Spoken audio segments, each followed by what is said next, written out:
Bonjour à tous, bienvenue à votre café matinal ensemble. Quelle joie de vous souhaiter la bienvenue, nouvelle vie.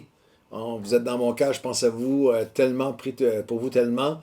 Le retour à l'Église s'en vient pour le mois de septembre 2020. On va commencer à se revoir en personne et ça, prier, louer, adorer ensemble, ça va faire du bien.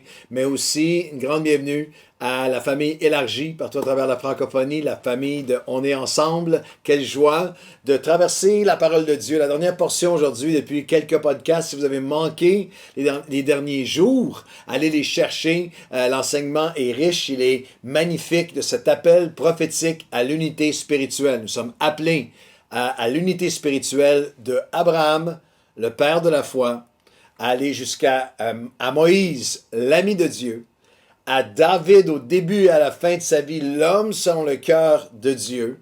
Et nous allons regarder aujourd'hui, alors c'est de Abraham à la leçon d'Amalek, à Abishai, jusqu'à, et là on traverse des millénaires, on s'en va des siècles, on s'en va après les évangiles, la mort, la résurrection de Jésus, et la première église dans les Actes des Apôtres, chapitre 11. On va regarder ensemble Actes 11, 19 à 25, un appel à l'unité spirituelle de Abraham à Amalek, à Abishai, jusqu'à Antioche. Le rappel d'Antioche aujourd'hui, où nous avons l'église qui est traumatisée et qui a vécu une persécution horrible. Nous lisons au chapitre 11 et au verset 19 des Actes des Apôtres. Ceux qui avaient été dispersés par la persécution, survenue à l'occasion d'Étienne, allèrent jusqu'en Phénicie, dans l'île de Chypre, et à Antioche, annonçant la parole seulement aux Juifs. Mais il y eut cependant parmi eux quelques hommes de Chypre et Cyrène qui, étant venus à Antioche, s'adressèrent aussi aux Grecs et leur annoncèrent la bonne nouvelle du Seigneur Jésus, et la main du Seigneur était avec eux, et un grand nombre de personnes crurent et se convertirent au Seigneur. Historiquement, mondialement, de toutes les époques, la persécution n'a jamais arrêté le royaume de Dieu. La parole de Dieu n'est pas liée. La persécution fait en sorte qu'il y avait un réveil à Jérusalem et à travers, à l'époque, la folie religieuse, intégriste religieuse, meurtrière de Saul de Tarse, qui persécute les chrétiens, qui les met à mort, qui respire le meurtre contre eux, mais pense, et sa seule mission est de mettre fin au christianisme, de l'éteindre pour de bon, comme plein de tyrans, de despotes, de philosophies, de systèmes de pensée mondiaux ont pensé, et d'empires, de Rome en passant jusqu'au communisme, à toutes sortes d'empires qui ont essayé d'étouffer le royaume de Dieu, la parole de Dieu, faire taire pour toujours la voix de l'Évangile. La parole de Dieu n'est pas liée. Alors il y a un réveil à Jérusalem, et alors qu'il y a la persécution, les chrétiens sont éparpillés, ils sont blessés. Si vous connaissez un petit peu le récit des Actes, c'est très vivide et c'est aussi très personnel parce que Luc qui écrit les Actes nous rappelle que ceux qui arrivent à Antioche, ils ont été déracinés, ils ont perdu leur maison, perdu leur acquis, perdu leurs liens familiaux, ils se retrouvent en terre inconnue, ils sont des immigrants, ils sont des réfugiés, et c'était pas seulement la persécution, mais survenue à l'occasion d'Étienne. Alors, il y a quelque chose de très particulier dans les Actes des Apôtres, chapitre 8, chapitre 9, où Saul de Tarse persécute jusqu'au moment où on amène Étienne devant lui, et Étienne est lapidé. Il est mis à mort devant lui et on prend le vêtement. C'est sanguinaire, c'est comparable à des actes d'intégrisme religieux aujourd'hui qu'on voit où des gens littéralement sont assassinés pour leur foi. Étienne est assassiné avec les dernières paroles « Père, pardonne-leur » et alors qu'on prend le vêtement de sang, le vêtement d'Étienne souillé de son sang, on l'amène aux pieds du meurtrier, du chef intégriste Saul de Tarse.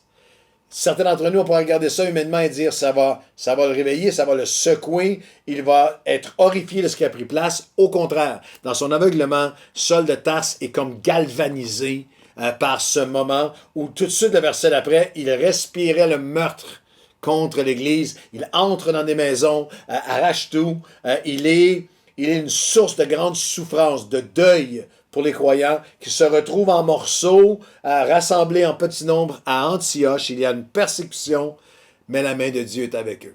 et Dieu les guérit, Dieu les restaure, et c'est tellement magnifique parce que Dieu fait ça à travers le monde depuis toujours. Alors qu'ils sont persécutés et qu'ils s'établissent à Antioche, il y a même une percée. Pour une première fois, ils vont aller vers les non-juifs avec la bonne nouvelle. Ils se mettent c'est une église qui est ouverte, c'est une église qui est, malgré ses blessures, évangélisante, qui est remplie de l'amour de Dieu et partage la bonne nouvelle. Ils ne sont pas tournés sur eux-mêmes, ils ne sont pas dans l'isolement et l'apitoiement. Ils annoncent la bonne nouvelle du Seigneur Jésus. Et c'est une église où il y a eu persécution, mais il y a une percée. Et la présence de Dieu est avec eux. La bonne main du Seigneur, la main du Seigneur était avec eux, nous dit clairement Luc dans chapitre 11, verset 21. Et il y a des percées extraordinaires. Un grand nombre de personnes crurent et se convertirent au Seigneur. Et il y a une persévérance. Ils sont encouragés à rester d'un cœur ferme attaché au Seigneur. Et là, il y a quelque chose qui prend place qui est intéressant au verset 22. Le bruit en parvint jusqu'aux oreilles des membres de l'Église de Jérusalem.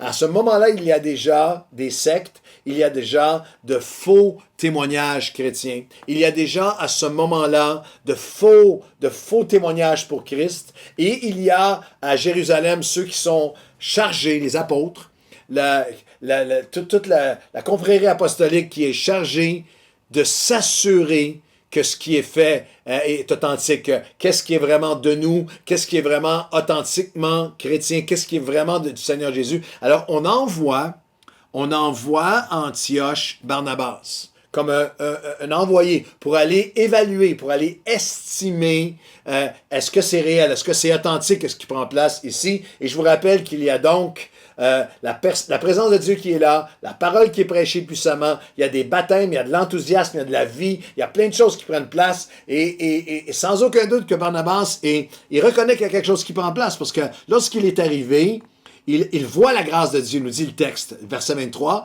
et il se réjouit. Je me réjouis, je vois la grâce de Dieu, je vois la main de Dieu, puis il les exhorte à tous rester d'un cœur ferme attaché au Seigneur. Et lui est un homme de bien, plein de Saint-Esprit et de foi. Puis il y a une foule qui se joigne à eux. Il y a vraiment du momentum. Certains diraient c'est un réveil. Mais Barnabas a une mission très particulière, une mission spécifique. Il est appelé de Dieu à aller savoir est-ce que c'est authentique malgré tout ce que je vois. Alors la Bible nous dit qu'il fait quelque chose de très significatif. Barnabas se rend ensuite à Tarse pour chercher Saul. Entre-temps, l'apôtre Paul, qu'on appelle l'apôtre Paul, Saul de Tarse, le persécuteur, sur la route de Damas, a eu une rencontre avec Jésus-Christ. Il s'est converti, il a été baptisé, il a été fortifié par les disciples, et la Bible nous dit que Barnabas va le chercher. Il y a du temps qui passe. Et lorsqu'il va le chercher, on ne peut pas imaginer le dialogue, la conversation entre les deux, mais je peux imaginer alors qu'il y a un moment où Paul va demander maintenant, ouais, on s'en va où? On s'en va à Antioche, voir les chrétiens d'Antioche, et tu peux le voir s'arrêter dans ses pas et dire, pas eux, amène-moi pas auprès d'eux, tout le mal que je leur ai fait, c'est moi qui les ai persécutés, Étienne, c'est moi, les gens sont là, ils ont tout perdu à cause de moi. Et l'apôtre Paul restera sensible toute sa vie, malgré qu'il a prêché la grâce et le pardon absolu de Dieu, comme personne avait une révélation de la grâce absolue. Il est resté sensible jusqu'à la fin de sa vie, il dira, c'est moi qui étais le persécuteur, c'est moi qui avait... Il se souvenait du mal qu'il avait fait. Et on peut imaginer sa trépidation de cœur et on ne sait pas quel discours Barnabas a dû prendre. Mais Barnabas a une mission importante.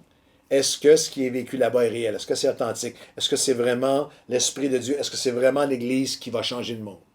Et lorsqu'il arrive, quel sabbat, quel dimanche hallucinant lorsqu'il arrive et dit, chers amis, c'est une joie maintenant de vous présenter notre invité ce matin. Je vous présente Saul de Tarse. Maintenant, notre frère, notre ami, notre frère Paul. Et l'ayant trouvé, il l'amena à Antioche pendant toute une année. Et ils se réunirent aux assemblées de l'Église et ils enseignèrent. Non seulement il faut l'accepter au milieu de nous, celui qui nous a persécutés, qui a mis à mort Étienne, mon cousin, mais maintenant, c'est lui qui nous enseigne. Elles enseignèrent beaucoup de personnes. Et là, ne manquez pas ceci, c'est le rappel d'Antioche. Et ce fut à Antioche que pour la première fois, les disciples furent appelés chrétiens. Il y a de la persécution, il y a une percée, il y a la présence de Dieu, il y a de l'action, il y a du momentum. Mais c'est lorsque le pardon va se manifester, où ils sont capables d'écouter et de recevoir, d'accueillir, d'être corrigés. Et vous savez que l'apôtre Paul n'a jamais été, à aucun moment, n'a jamais été reconnu pour sa diplomatie. L'apôtre Paul était tranchant, et il l'était 20 ans plus tard. Et pourtant, lorsque ces gens qui avaient été tellement blessés sont capables de l'accueillir, de le pardonner, de recevoir de lui, ce fut pour la première fois que les gens autour disent, eux là, ils sont chrétiens. C'est la première fois qu'ils ont été appelés chrétiens, comme Christ, parce qu'ils incarnaient la preuve de la présence de Dieu au milieu d'eux par leur pardon. Et c'est à l'amour, c'est à la capacité que nous avons de nous pardonner, de recevoir, d'accueillir, d'être ensemble dans la présence de Dieu, assemblés, un peuple parmi ceux qui ont été offensés, parmi ceux qui ont souffert, parmi ceux qui se sont fait du mal. C'est encore la seule façon qu'aujourd'hui, nous pouvons prouver, nous pouvons authentifier que nous sommes chrétiens. Alors aujourd'hui, Seigneur de Antioche à nous, je te demande que nous puissions vivre comme des chrétiens, que nous puissions être comme Christ. C'est absolument contradictoire et impossible. C'est anathème pour nous de nous dire chrétiens si nous ne sommes pas capables d'accueillir, de pardonner, de recevoir, d'aimer, de côtoyer, de marcher avec, même lorsque des personnes qui, même dans le passé, nous ont blessés. Que l'esprit d'Antioche puisse venir nous rejoindre encore aujourd'hui dans ce monde fractionné, divisé, méfiant les uns envers les autres, rancunier, où des peuples et des tribus et des nations se gardent distance et méfiance et rancune dans des guerres chaudes et des guerres froides depuis des générations, que nous soyons encore aujourd'hui appelés chrétiens, à l'amour que nous avons, au pardon que nous avons, que nous puissions être reconnus comme étant comme toi, comme Christ. Au nom de Jésus. Amen et Amen. Bonne journée à tous et soyez des chrétiens.